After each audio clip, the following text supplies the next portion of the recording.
For centuries, the world has been divided by faith, culture, and food. But among the most controversial dietary laws is one question that has puzzled both believers and skeptics alike. Why do Jews and Muslims refuse to eat pork while Christians do?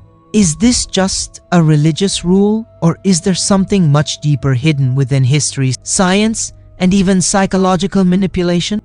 If pork is truly unclean, as both the Quran and Torah declare, then why do so many Christians consume it without question? Or is it possible that somewhere in history the truth was distorted? The answer is not as simple as it seems, and what you're about to hear may challenge everything you've believed about religious diets, health, and even the way societies are controlled. In Islam, the prohibition of pork is absolute and direct. The Quran in Surah Al-Baqarah 2:17-3 and Surah Al-Ma'idah 5 states that pork is impure, forbidden, and harmful to the body and soul. The Torah, the sacred text of Judaism, also strictly forbids it in Leviticus 11:7-8 and Deuteronomy 14:8, declaring pigs as unclean animals that should not be eaten or even touched when dead. But then we reach Christianity, a faith that emerged from Judaism, where suddenly pork is not only consumed but considered normal. How did this transformation happen? Was it a divine change, or was it a manipulation of religious teachings? Some Christians cite Mark 7:18-19, where Jesus allegedly declared all foods clean, and Acts 10, where Peter had a vision of animals, leading many to believe the Old Testament dietary laws were no longer necessary. But here's the contradiction. Nowhere in the Bible does Jesus himself say that pork is permissible. In fact, Matthew 5:17-19 records Jesus saying that he came to fulfill the law, not abolish it, which means the original dietary laws should still stand. So, who changed the rules? The answer lies in the Roman Empire and the early church councils, where efforts to separate Christianity from Judaism led to a deliberate relaxation of dietary laws to make the new faith more appealing to non-Jewish converts. Could this mean that Christianity's acceptance of pork was never truly a divine command, but a political strategy? Now, let's shift from theology to science. Pigs are often described as one of the dirtiest animals, but few people know just how dangerous they actually are.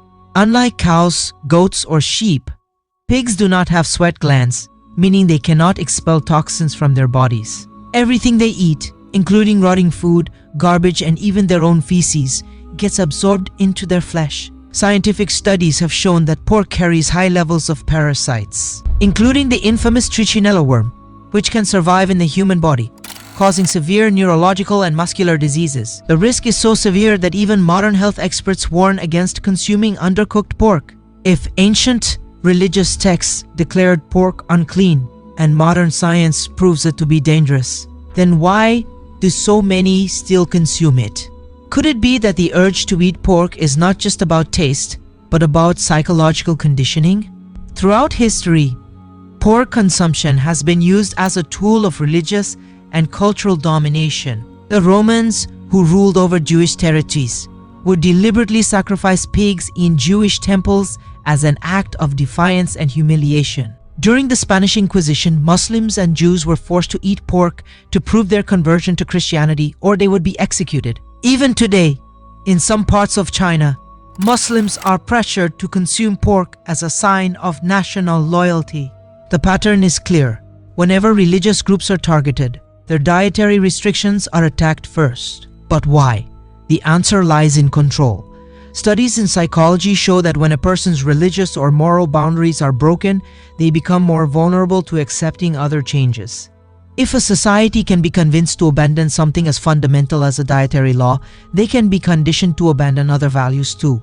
So, could it be that allowing pork consumption in Christianity was not just about food, but about breaking religious discipline itself? The deeper you look, the clearer it becomes. Pork has always been more than just meat. It has been a symbol of faith, a tool of oppression, and even a test of obedience. Islam and Judaism maintain their dietary restrictions, staying true to what they believe is divine wisdom, while many Christians follow a modified tradition that may not have originated from Jesus himself. And now, knowing the scientific risks, the historical manipulations, and the psychological tactics used to normalize pork consumption. The real question is, what else has been altered in religious teachings without people even realizing it? The discussion doesn't end here. This is just one piece of the puzzle in understanding how faith, history, and human behavior are deeply connected. If you want to explore more hidden truth and untold realities about Islam and religion, make sure to subscribe for more eye-opening content.